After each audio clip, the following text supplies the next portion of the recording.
Hi, everybody. So, yeah, it's been a while since I've been on. I guess this is kind of a where I've been sort of video. Um, yeah, so I mean, I still draw. I've been going to my local aquarium. I got a membership there, and I've been going there like every week to draw the fish. I mean, what else is there? There's, hang on, that's that's upside down. That's right side up because the way I've got the camera oriented. And you know, it's been great. It's been really nice. It's been really cool. Um, because one of the neat things about drawing fish is that like everybody is very people focused. I'm not a people person. Not, it's just I get really tired around them. And well, I don't want to really go too far. I don't want to open that can of worms too much.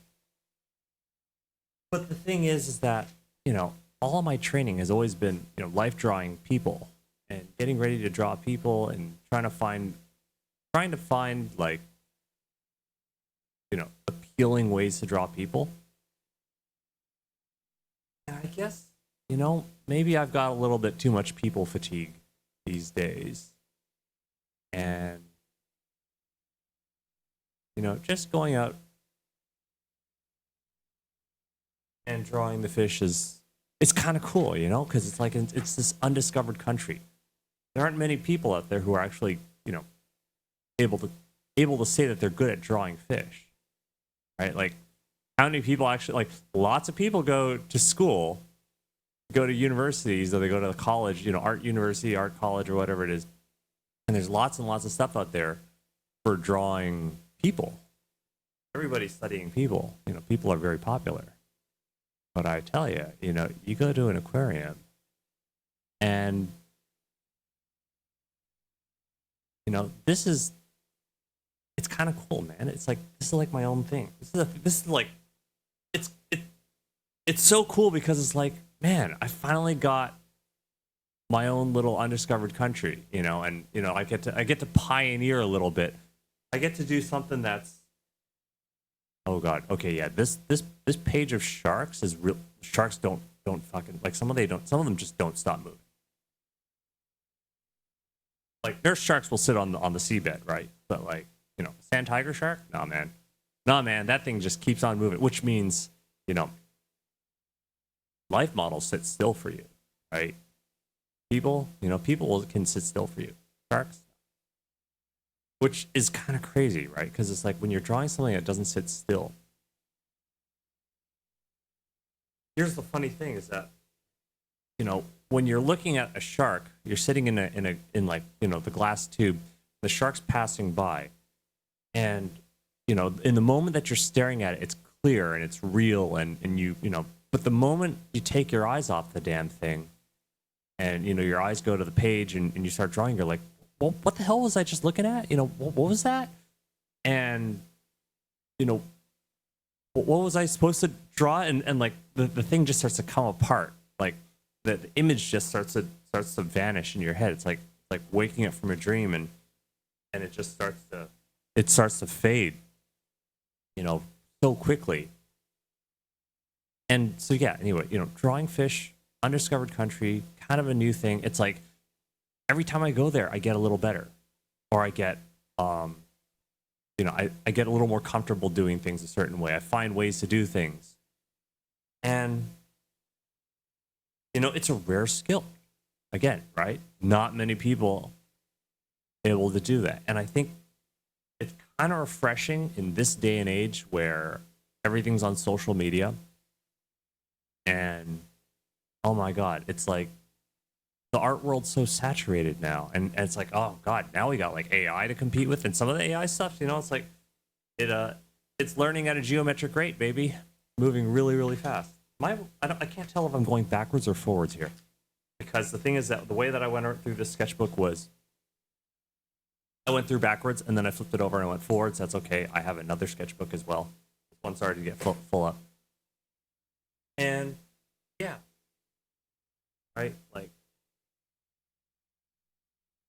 So I mean, it's kind of a frustrating thing about social media because you're always comparing yourself. You're always, comparing yourself against other people who are better drawing. It's just human nature, right? We're going to compare ourselves. People can tell you, there's no point in comparing yourself to other people and comparisons. It's like, yeah, but easy to say that, but how?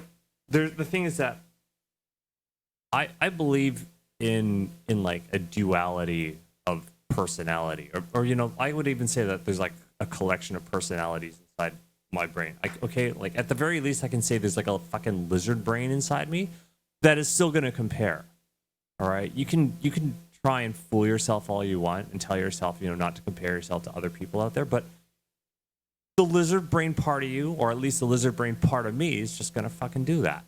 All right, and it doesn't matter how much I want to try to talk myself out of it. It's just going to happen. And so, and I just, the fish don't judge. Okay? The fish don't judge. The fish, sometimes they sit still, which is great. The octopus never sits still. Holy cow. That octopus is always all like all over the place. Right? Some of the fish will sit still, but they'll bob up and down. So they don't really completely sit still. They'll T-pose. Some of them will T-pose for you. And they're very interactive, which is kind of cool. Yeah, I keep trying to draw this one like big ol' porcupine fish. His name's Roomba. He's really difficult to draw. And then, yeah, there's like, again, back to the drawing, trying to draw the sharks, right? And like the sea turtles and like, again, creatures that don't stop moving. Oh my God. I had to develop like methodologies for drawing things that don't stay still. And so, there was this technique once that I learned called blind contour drawing, which I thought was kind of a BS way of learning, because it's like, oh my God, how do you control anything? How do you get the bloody lines to go where you want them to? And the thing is that they won't. But the neat thing about blind contour drawing is that like you don't have to take your eyes off the page, and you can just, yeah, here. This was like one of the first like blind contour drawings that I did, right? And it's like, oh my God, there's actually parts of it that actually look good. And then, you lose your way.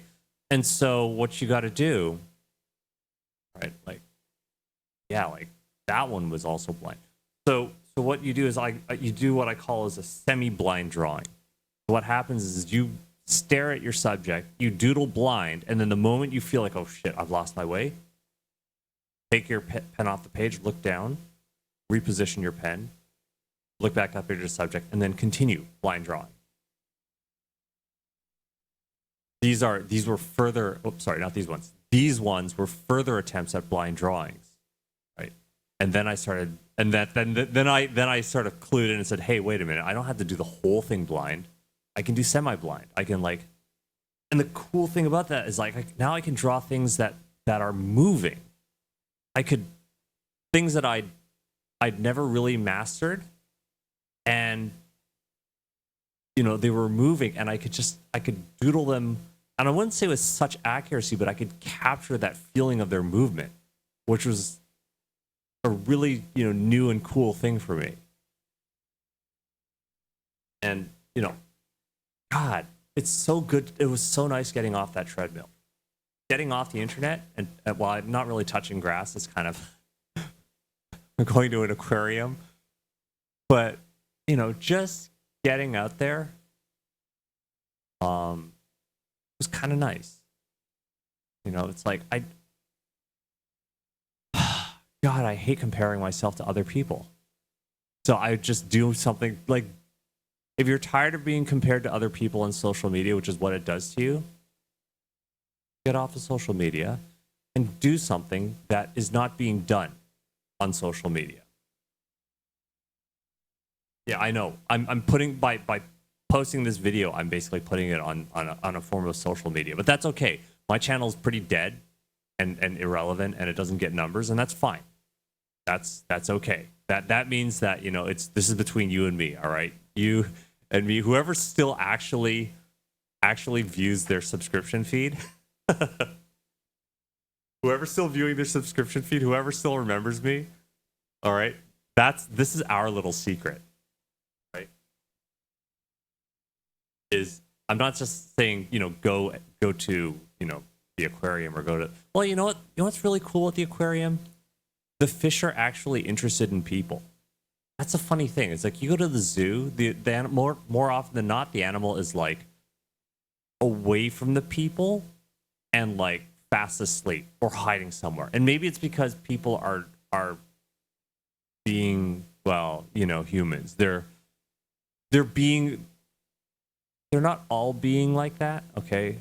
But the thing is, all it takes is just, one or two really bad experiences to traumatize an animal, right? That's all it takes. It's just somebody to start yelling at the animal to pay them attention, Whereas the fish, when they're in the glass, I guess, you know what, maybe they're just a little bit more isolated from people.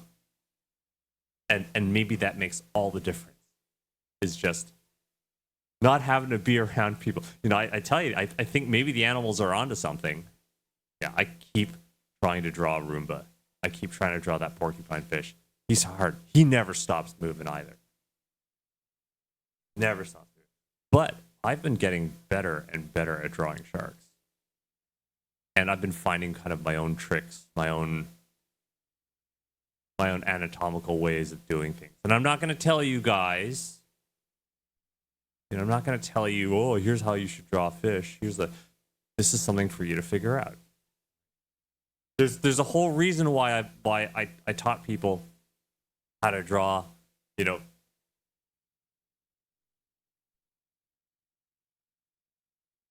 a whole reason I taught people to draw using, use the tablet.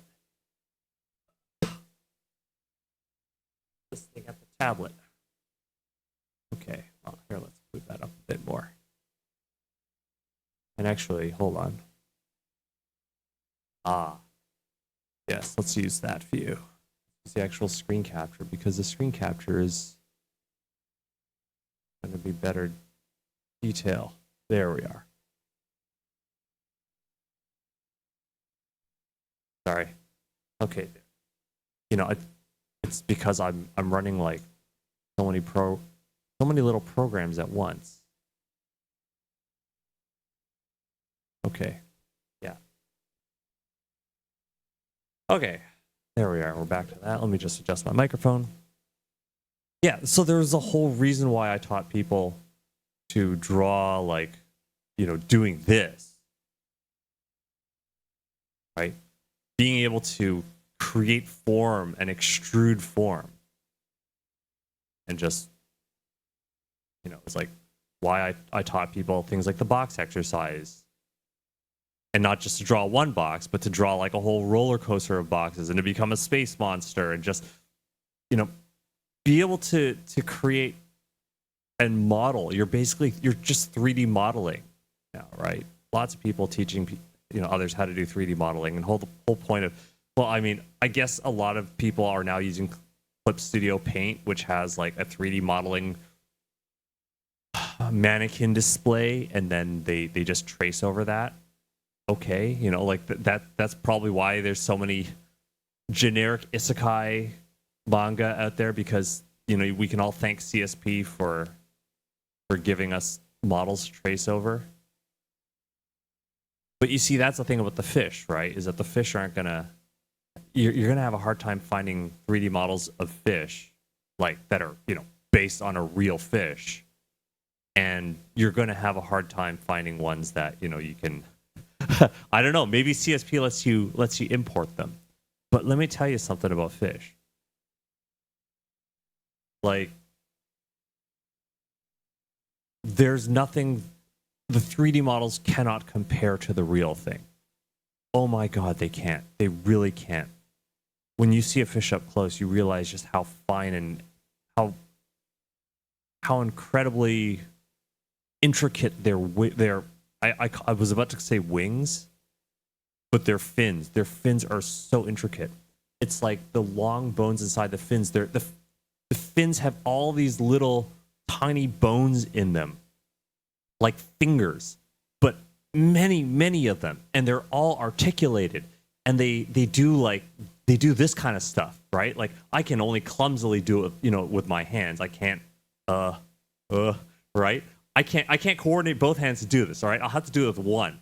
But they oscillate their fins, right? They oscillate it, and they can oscillate them in different directions, and they do this oscillation to propel them. Like they don't just use their whole body to they don't just use the whole body to propel themselves through. Like their fins also do the oscillation. Sometimes the fish will just completely hover there, and it just is able to maintain station. Like it can just hover there, and and fight against the currents just using the fin movements alone. It, like if you see that up close, like really get up close on a fish and observe it. Like observe the fin movements, and it's just absolutely mind blowing. I swear, it's like when I was a kid, when I was really young. I think this is the universal experience of when you're really young. Like you see babies, and the babies, they stare eyes wide open. Everything's incredible and exciting to them. It's like, oh my God, even a freaking, it's like all these flashing lights and colors and shiny plastic things and even a foil wrapper is exciting. The thing is glinting and shining, and there's so much to see. Everything is, they haven't developed the filter yet, right? They haven't, like, all of that information is just flooding and blasting in. We adults have our filters. We've got our filters. We don't care about the wood grain. We don't care about the flashing lights. We don't care about this and that. We don't care about all the little tiny details, and so we filter it all out because it's just, otherwise it's just overwhelming, right? Like a baby is like, oh, like whenever you see him staring at everything, he's completely stupefied. Like you ever see newborns? They're always going around with like a completely stupefied expression because they've been taken outside. The crib was one thing when they were at home, but they go out, you see them taken out in public, and they're like, oh my God, look at this, look at that. And it's like, I say that, you could go and go to draw, fish. I say fish because they're so foreign and unusual to us, and really look carefully at them and maybe try to unlock those filters again. Because, for me, it's like when I was in the glass tube staring at the shark, trying to actually draw them, like it opened something up in my head, and it reopened something is what I'd say. So hang on, let me just close the drawing program. See that? No, not that one. I want to see the desk camera. There we are. So, in my time drawing fish, I've got a few recommendations for you for things you could bring with you when you're drawing the fish. One of these, okay? Ballpoint gel rollers. They're usually pretty good. I like the ink flow that comes out of them. Don't bring pencils. You don't have time to erase, okay? The fish will not stay there for you. We're doing just dumb old line drawing. A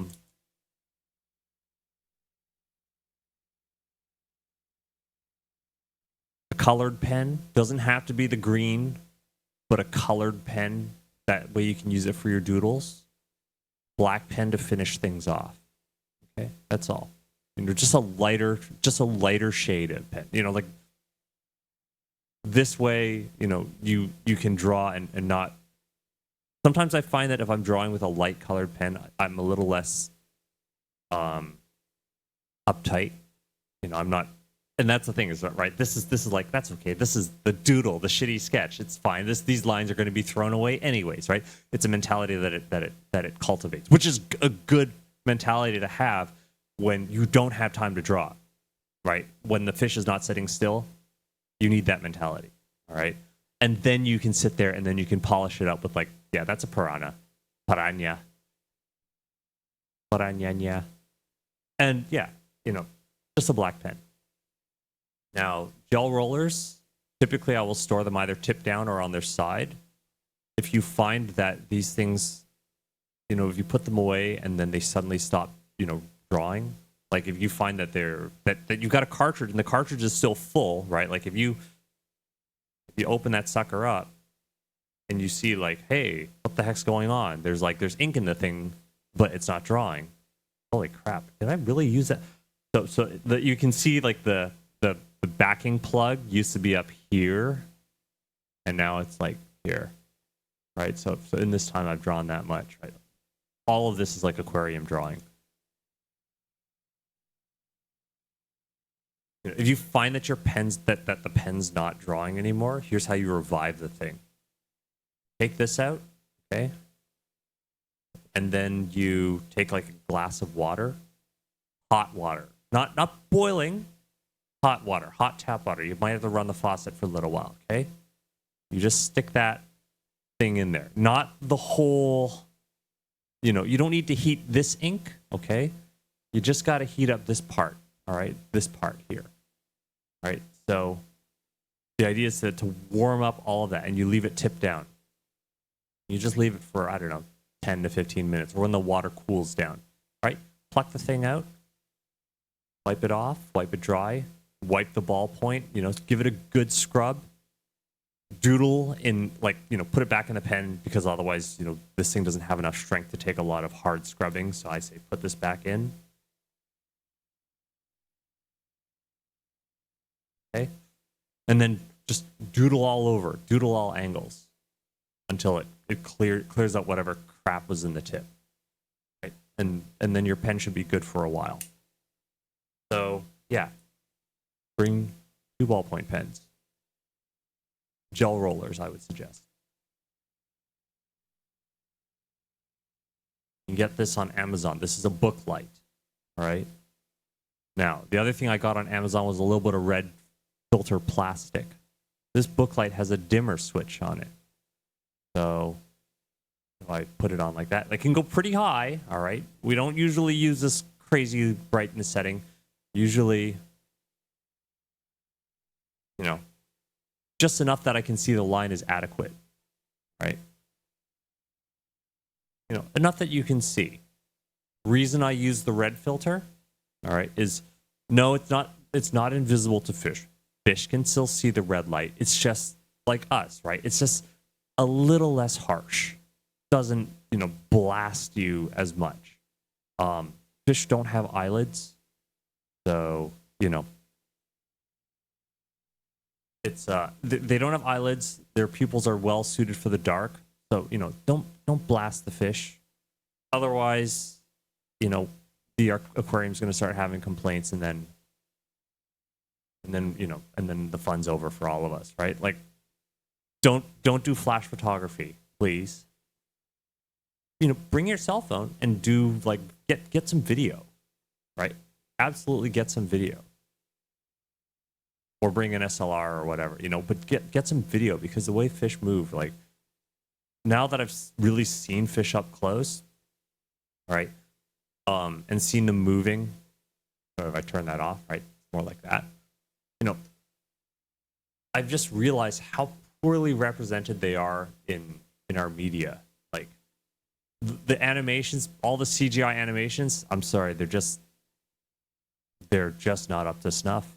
They're just not up to snuff, and everybody's copying each other. So yeah, the artistic representations of fish, I say, are very substandard. You know, anybody who's, like, if you've really studied fish, you'd realize just how poorly it's done. It's like, it's on the level of the way it's on the level of Hollywood hackers. It's like whenever Hollywood tries to portray hackers, or when they try to portray guns, and they just, anytime they try to portray any realm of expertise, they just do this awful cursory attempt. And the thing is that, you know, look, Hollywood, they're full of actors. They're full of artists, is actually what I meant to say, right? So artists who didn't do their research. All right, I guess that's, yeah, you know what? This is probably a good place to cut this video. I mean, you know what? This is quote unquote the official end of the video, but since I have everything all spooled up, this is, you know, I don't really want to make another video about like piano and stuff, but I do want to make a video which is about, you know, what to do like in today's day and age about art. Like, hang on, let me just switch seats and switch scene collections. Hope this thing doesn't crash. Oh, did it work? Oh my God, it worked.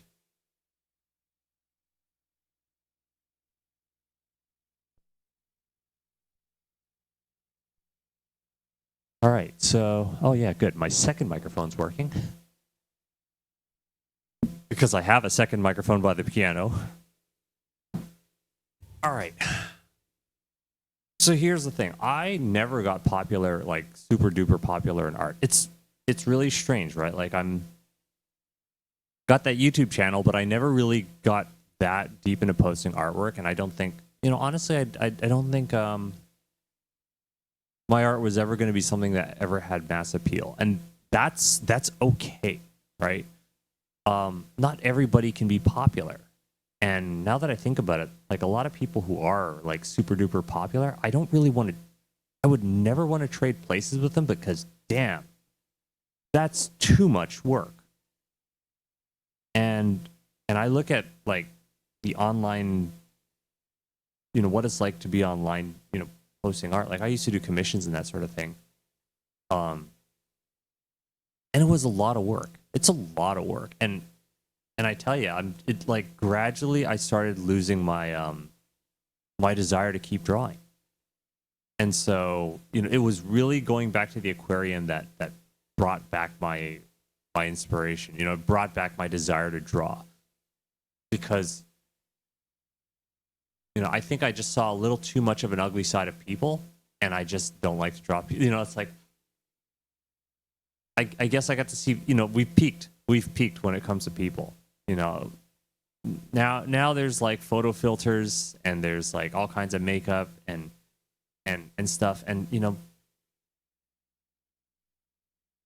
I've seen the most beautiful girls with, you know, like gorgeous girls and whatnot on, you know, even on the subway.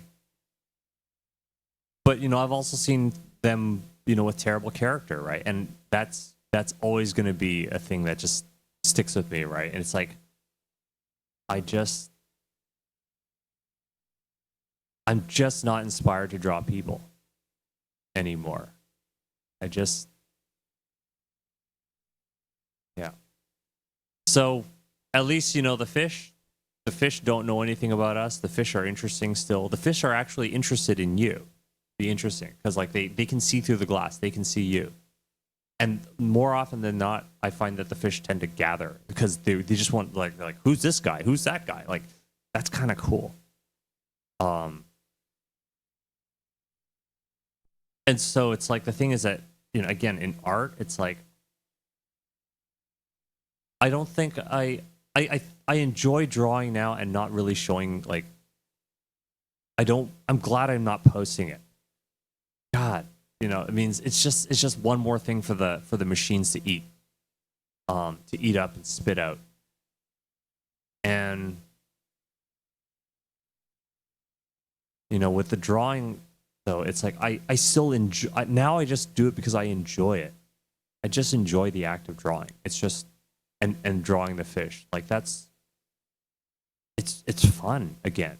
It's actually fun again, and I look forward to my weekly visits to the aquarium.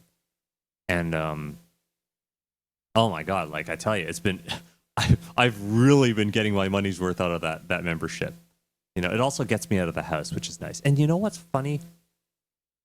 Because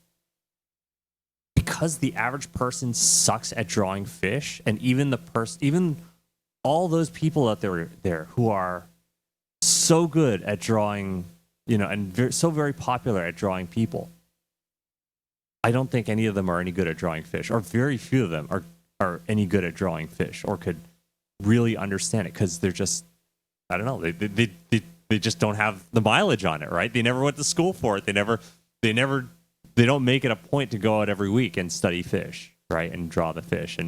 And who the hell's ever going to, right? You know, there's no market for it. There's no demand for it. So that's why I say, okay, for you few artists, you know, it's our little secret.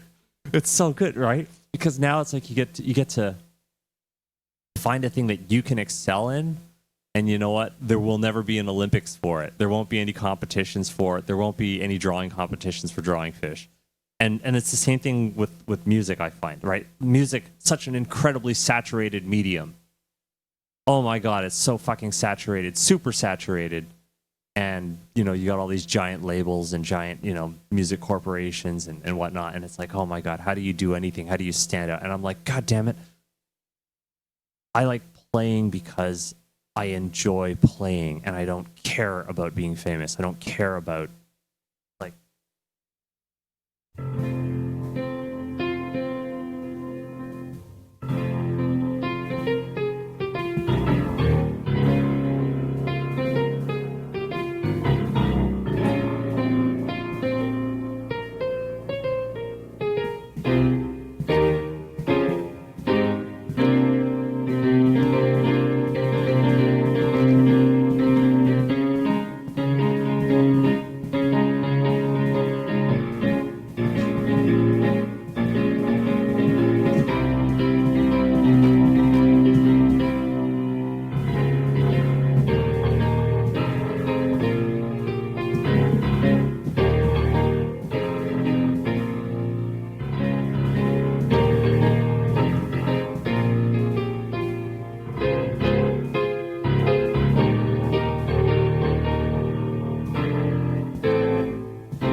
So it's like, I'm not a performer. Like I'm more of a composer than anything. And even then, it's like I don't write my music down. I just...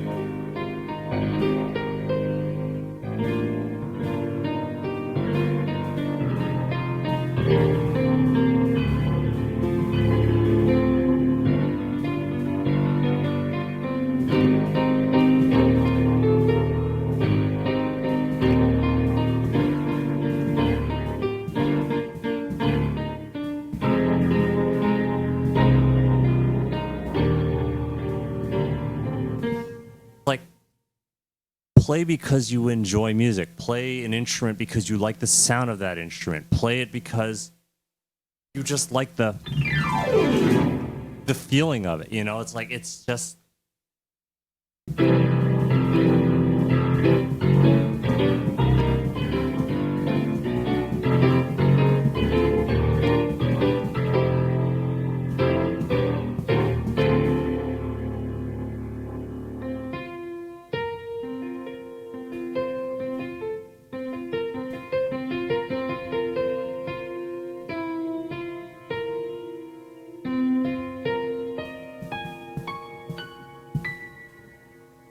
You know, play because you enjoy the feeling of it. It's just like for the same reason that you do art, right? I enjoy drawing because I like the feeling, you know, I like the feeling of that, of drawing, just the kinetics of it, right? Not even just how it looks.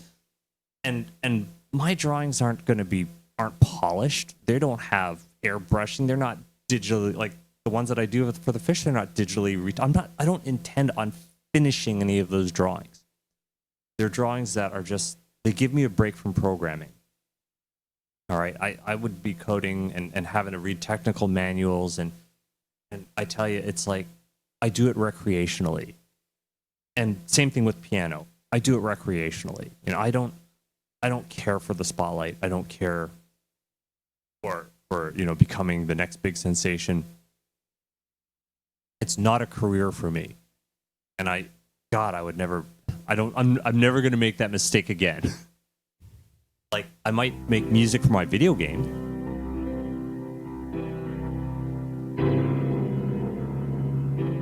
And it's like, I love...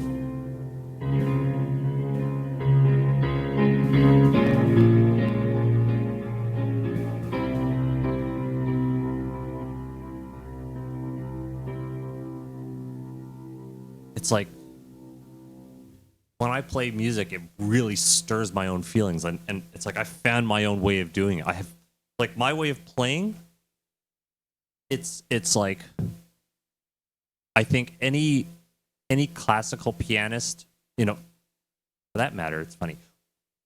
Whenever I find other piano players online, they're always classical and jazz, classical and jazz, classical and jazz, classical and fucking jazz. It's like humans, and nobody draws fish. Nobody draws anything but humans. And it's always classical and jazz. And it's like, you know, where's the other genres? It's like,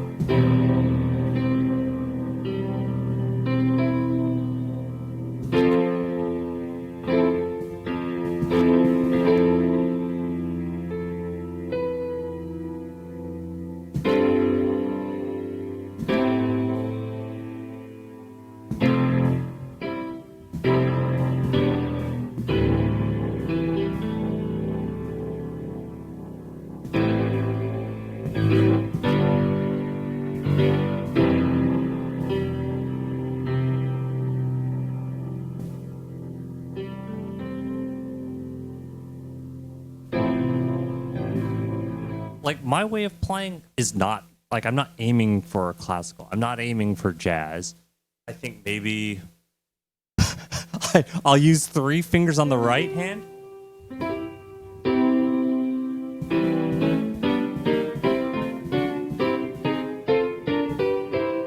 Because I have, you know, I've got Marfan syndrome, so it's like I can't, you know, do all the fiddly stuff because, you know, I will probably develop carpal tunnel. Whereas, you know, like a lot of my playing is more from the wrist. So my way of playing is not, you know, I don't do a lot of intricate stuff, but I do a lot of chords. So, and so I'll do 3 on one hand and then like an octave on the left. It's like, it's like literally just 2 and 3. It's like 5 keys I'm hitting at any given time. All and everything I do is very chord focused.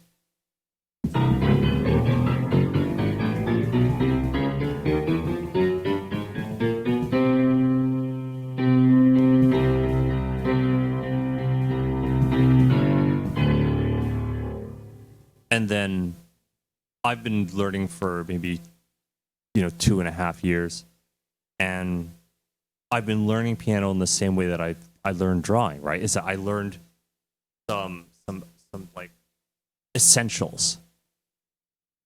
I don't like to use the word fundamentals anymore. I don't like the word fundamental. I don't like the word basic even. I like the word essential because essential means, you know, it's really useful. You know, it's like it's like with the essentials you can always get by with the essentials. And so it's like I found an essential way of playing, which was using, like, when I would do something like one of those donut drawings, or I would do like a box rotation. For me, a scale, but then being able to do it with a 3-fingered chord, a major, like a 3-fingered major chord. So this is major, that's minor.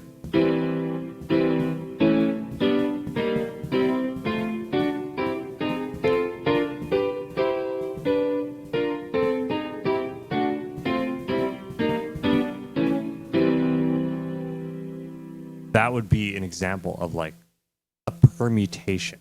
It's a permutative suite. And so permutations are like, if you've ever done a multiplication tables, right? If you ever filled out a multiplication table and you're seeing all of the possible combinations from 0 to 9, or maybe, 1 through 10, and you're seeing, you know, what are the possible combinations of, you know, 1 times 1, 1 times 2, 1 times 3, 1 times 4, right? Or then you start looking at things like, what is 5 times 5, 25? What's 6 times 6, 36, right? And you would memorize. That's the thing, is I would memorize all of these permutations of the possible combinations of these numbers. And I would do it so that I could calculate faster. And it's the same thing with piano, is that like there are permutations, or with drawing, like there's permutations with this when you do a whole scale. It's a permutative sweep. When you take a box and you're rotating, drawing that box as a rotation, or you're sweeping it through space like with a roller coaster. Those are permutative sweeps. And they make it possible so that when I draw fish, right, it's like if I need, a form, a fin, or like a head or some sort of shape at a particular angle quickly, then I can do it. I can pull that thing off. It's not a polished skill. I think people are way too focused on the polish, on how smooth and shiny and like finished and detailed the thing looks. That's like polish at the end. I care more about, the idea, right? Like if I care more about composition when I play music, coming up with something new, or at least being able to take something which is familiar and then, have my own portrayal of it.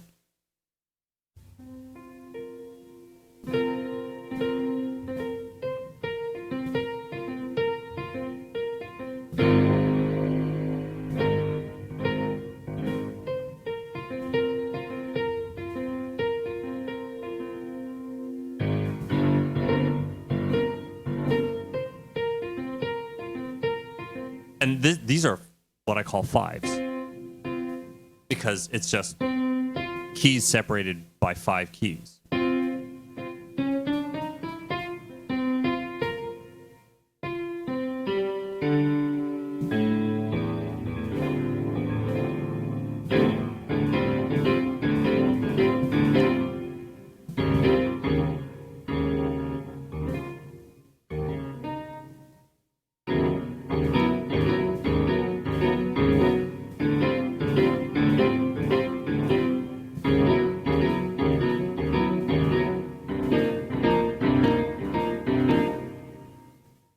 And it's kind of neat. It's like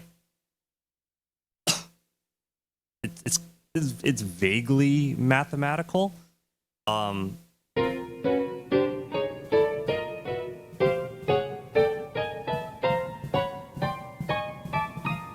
it's like just by applying rhythm to it, it becomes something musical. It becomes something useful for music. And that was my problem with a lot of the jazz and the classical scene of pianism or whatever, because it's all for performance, and it's so focused around recital.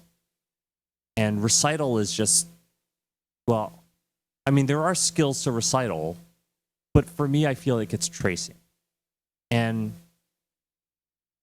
there's less of you when you trace, and so I just, it's just not compatible for me, man. I can't go that route.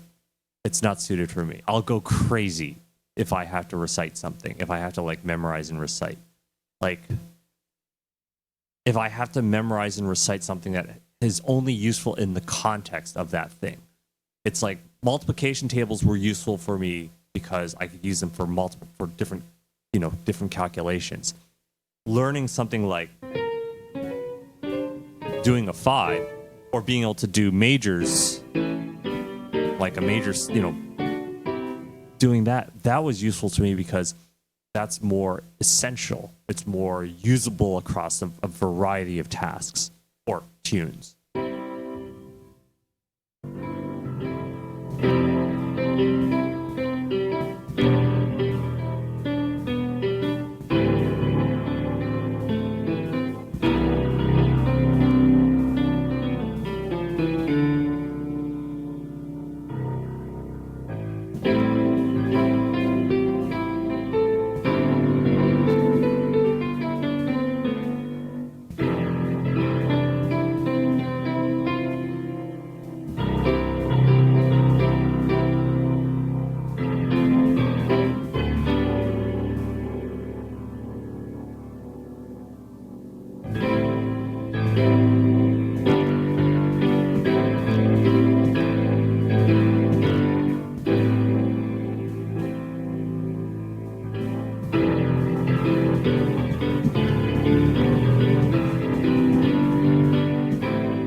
how about inversions? So inversions are like this.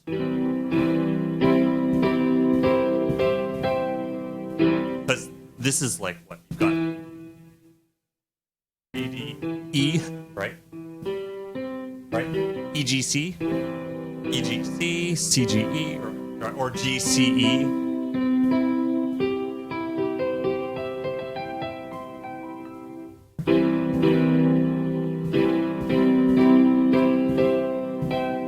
Like,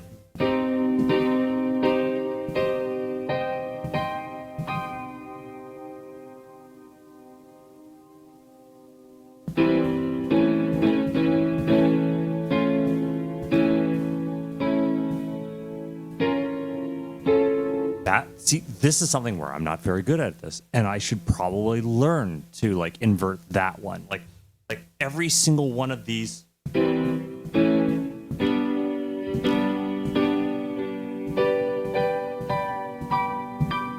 That one was easy.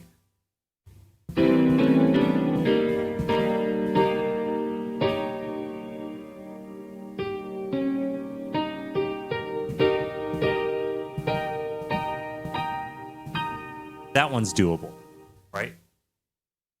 Inversions are useful to me. So I could do.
Right. And it's like the things you can come up with is just incredible. It's like a myriad of things you could be doing. And it's like, this is why it's like, man, it was nice. Okay, look, it was nice when I was young and naive and thought, oh man, you can be anyone, you can be anything, and you could, you can just, become famous and blah, blah, blah, and, become really good at the thing and make a name for yourself, make a space for yourself, and whatnot. And I tell you, like, that was a nice motivator for a little while. But sooner or later, you're going to hit some sort of wall. Most of you are going to hit some sort of wall because social media is kind of a winner-take-all thing, and even the people who win, the people who are at the top, like, holy crap, like I've seen what has happened to Sakimi-chan's art, and I'm just like, oh, man, success could have been the worst thing that ever happened to me. So, it's like I don't want to be in that arena, right? And it's more like your space is wherever you are, right? Your space can be, it doesn't have to be a space that you push aside other people and go out into that. I don't know. I don't think that competition out there and on the internet's very healthy. But, a lot of people just lose sleep over it and they get burned out and like. And I just think, maybe there's this time to like reset.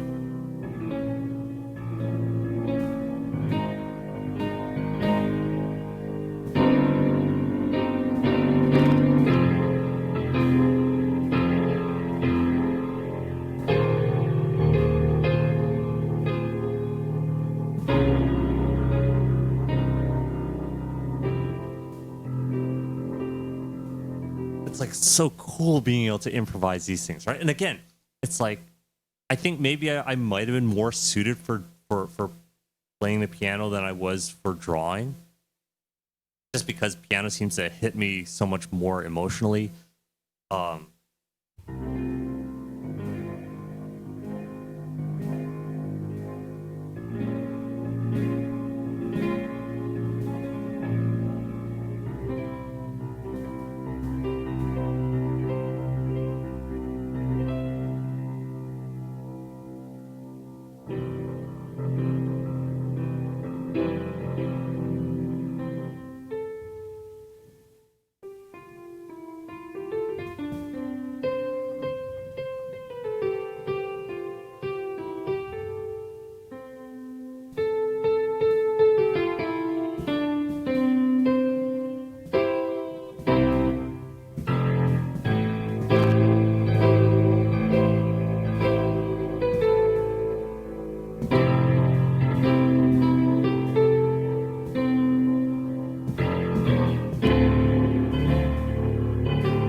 thing is that like it's not that I don't want to share this stuff. It's just like I'd rather share it with people.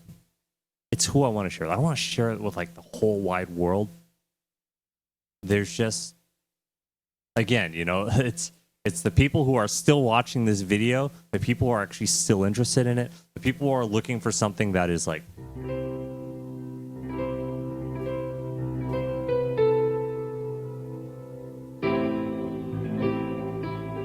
you know, if you're still looking for like some meaning in your life.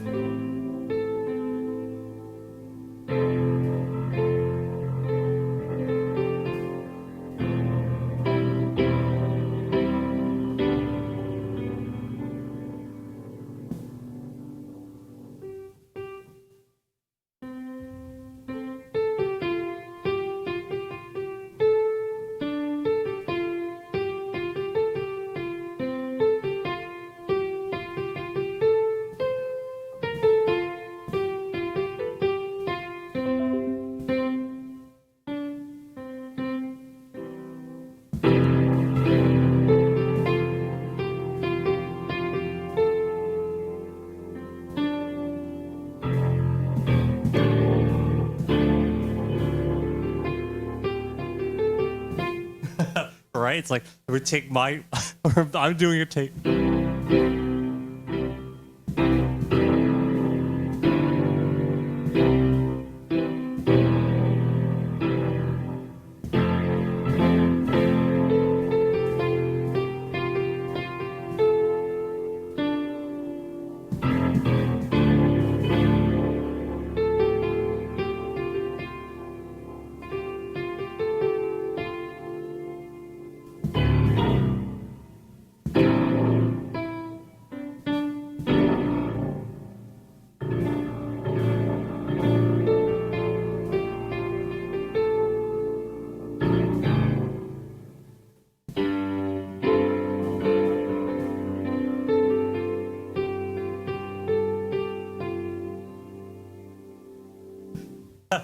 Right. And again, earlier I played like the repo theme song, different key, but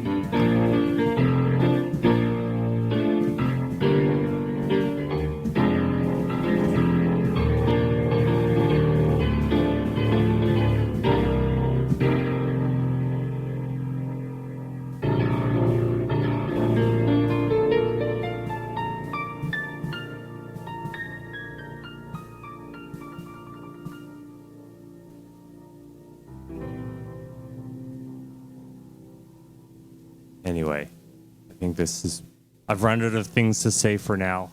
I think I'll just end it here. What was it? That's all for now. Go away now. Go away now.